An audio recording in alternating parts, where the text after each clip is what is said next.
Good morning everybody and welcome to another podcast with myself, HMK, and today we're going to speak about the new Empyrion Galactic Survival Update, which we got our backside kicked. So, basically we were recording some episodes like we normally do, doing in batches of 7. We did 2 batches. And we decide, because we've been doing a lot of boring, dull episodes about building a base and just having no contest whatsoever with the drones, because we've got 3 guns on our base now. We've really expanded it, and they just die. Okay, except when we go and wander off, they get really close to the base, but when we are there, they can't get within 300 metres. It's really weird. But what we've done is we have taken the game and we've looked at it. We read about the update. I think we even did a review on the podcast about what they were updating. And we haven't got none of this glare like what everybody else is. But we haven't restarted our map because really we don't think we need to, because there's not been a significant major update, and it goes a lot of work into what we do. And but what we did notice when we was playing the game today on the update, before the update you used to be able to harvest the alien planets and get 250 experience points. Now you can only get 20, the same as if you was harvesting the normal planet. So that's one bug that's been fixed. The other thing that we like is that the med bay and the clone bay, they are really better graphics on them, and you actually walk into the med bay now, so you don't actually go on the side, you actually walk into it, and that's quite cool. Same with the clone bay, you can actually walk into the clone bay as well, but we don't know what that does. It might be a teleportation. That'll be absolutely fantastic. So we went off to go and attack this base, right? A level 1 base. Well, we presume it's a level 1 because it's got a Mark 1. So we've managed to build a mobile gunnery station. Okay, fairly cheap. All it's got on it is a long range gun. It's got a generator. It's got a ammo cargo hold on it, and it's got a fuel, small fuel bay on it as well. And that's all it's got on it. So you've got the gun, you've got the fuel, you've got the generator, and you've got the cargo. So we've set it up. We're going off there, and we get killed because we get too close. So we come back, and we finally managed to take out the base gun. So we said, yes, we're done. We're actually done. So we're running along, right? Running along, because we've left our hovercraft at the top because that's got exploded because we got too quick and it's buried itself into the ground. So we thought, right, okay, we'll get there. And we're running along at 200 metres out, and what would you believe it? Bang, bang, bang, we're dead. And I'm thinking, what the hell's gone on here? And what they've done is they've got, instead of just a big basic guns now which you can really quite see and you can take out from 400 metres with the movable base array, you can actually just forget that they've got player guns as well, and they have like 4 of these on this base, and we were just sitting there and we were thinking, damn, never used to have that before. So we go back, we try and get it, and so we go in and say, oh right, okay, we're 60 metres away from our pack, from which you get when you die.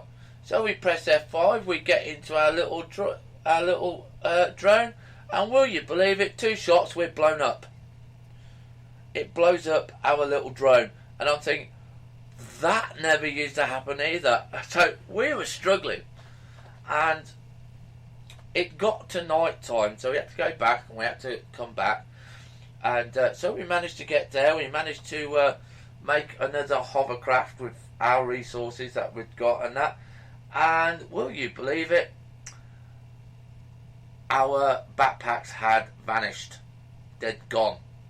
So it might be that you only have a day cycle to get your backpack. And we had a lot of stuff in there. And I was gutted. I thought, oh my god. It was just within the range of these little miniguns. Because they only fire around about 250 metres. And it was just on the verge of about 225 metres. And we could not get there. We just literally could not get there. So we are going to design a new type of combat vessel, combat hover vessel. And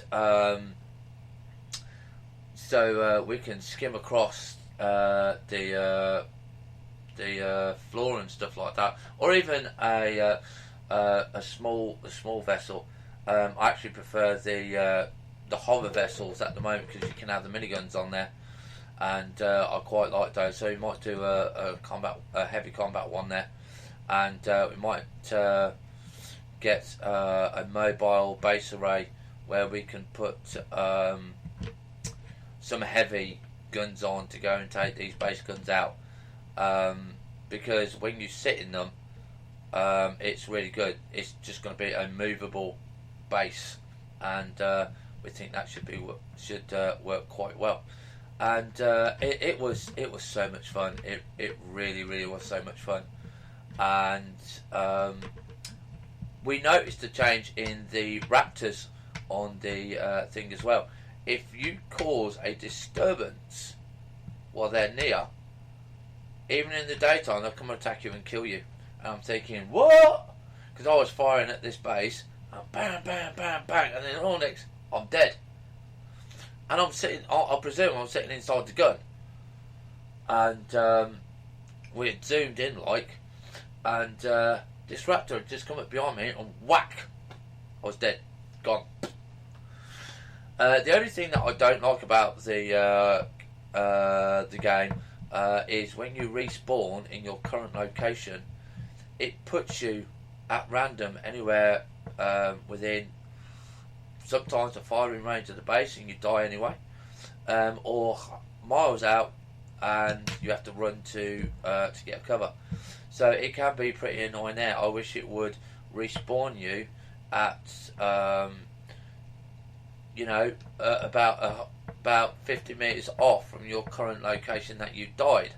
So you'd be out of or spawn you outside of the killing zone of the base. That would be really nice. Don't know if the devs would actually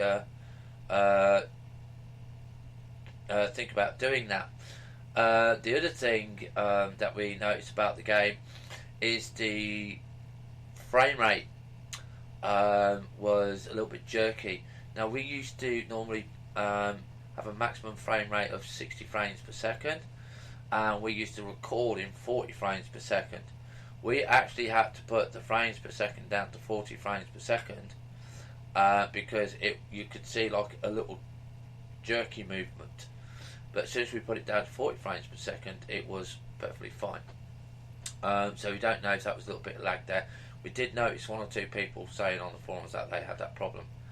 What else had we noticed? Because you get lists and lists and lists of stuff, and we didn't read all of it. We just skimmed through it but it's the actual gameplay that you notice. The water is so much better. I love the water surface because it's not clear. You can't just sit there and look down. It's not clear. It's like what water should be. Just trying to think what else.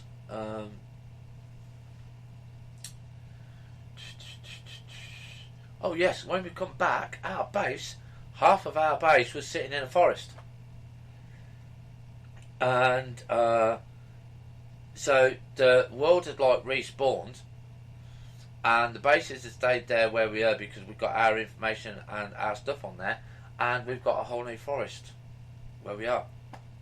So we're not too sure whether that was because of the new update. But when we go to the trading centre, it's sitting on rock, literally sitting like on bedrock. And one of the bits that you go into, the docking bay that you go into, is actually blocked by a big rock.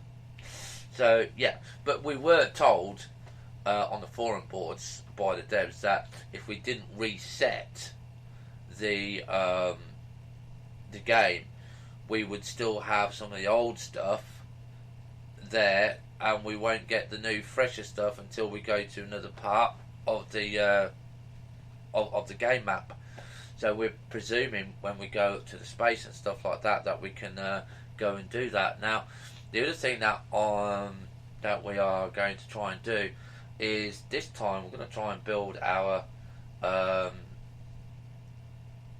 well, we were thinking of building our CV from the ground and then lifting up, because there's a lot of new stuff in space as well. But we might build it up in space because we're practically ready to go. But we are liking what we're building in our space and stuff like that.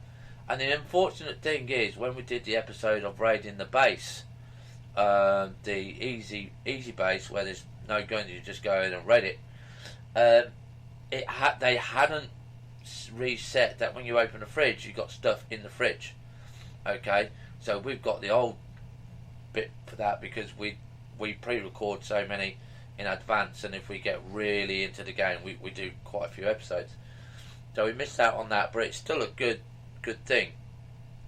But I am so pleased that they have upgraded the base, because you can't now just get on your motorbike and just drive straight forward to it. No, because you're just going to get killed, because if you get past the big guns, you're going to get splattered by the smaller guns. So you do have to use a little bit of thinking to get to the base.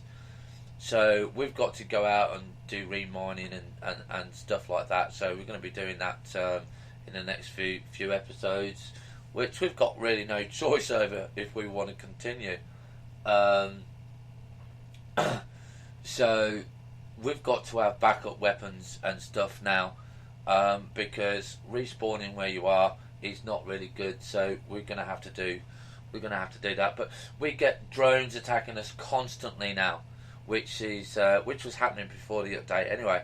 But it is good. But you can get to a point where you don't have to worry, because if you know that there's going to be 3 drones attacking you, you only have to have 3 base guns. What would be nice would if they did a review and say, right, if you've got one drone, yeah, we know the capability of that gun can take on 2 drones within a set distance, yeah. But if you add more onto your base, yeah, instead of getting the default amount, you get an extra drone. So it's going to be a little bit harder to defend the base.